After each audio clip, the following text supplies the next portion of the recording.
It's now 1 week since port workers walked off the job in BC. The union and employers continue to spar, but negotiations remain at a standstill. 30 ports remain idle, and businesses say every day that goes by means costs and complications go up. Susanna De Silva reports. Instead of bargaining, both sides are firing accusations at one another. The union, representing more than 7,000 marine workers, and the association representing employers both say they are ready to return to the bargaining table, but the employer says the union needs to come up with a reasonable proposal, while the union accuses the employer of dirty tricks and a smear campaign. And as this impasse continues, businesses say even if the strike ended right now, the consequences will be felt for weeks. We spoke with the manufacturer who deals with things like parts and labels for large trucks and heavy machinery. While they tried to stock up on items when they began to hear this was a possibility, they say that will only last so long, and that even the tiniest item they produce can have far-reaching consequences. We just in the Lower Mainland area, we've got 30, 40 other manufacturers that wait for our parts.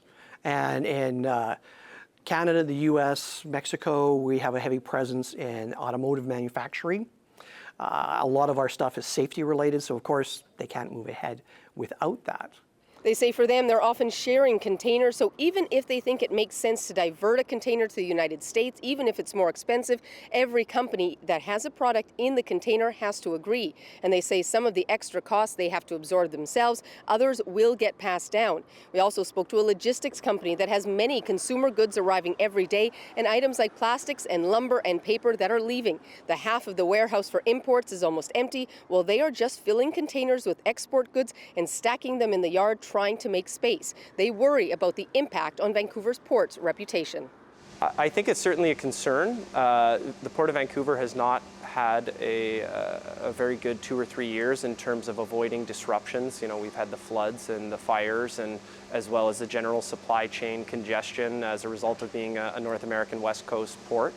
And so there already have been some cargoes that have permanently moved away. I don't know how to quantify that exactly, but it's certainly, you know, a discussion that we've had with many industries about Vancouver's overall effectiveness and reliability. They would like to see the federal government step in and legislate the workers back to the job, but at this point the federal government says they are committed to seeing a deal reached at the bargaining table. Susanna De Silva, CBC News, Vancouver.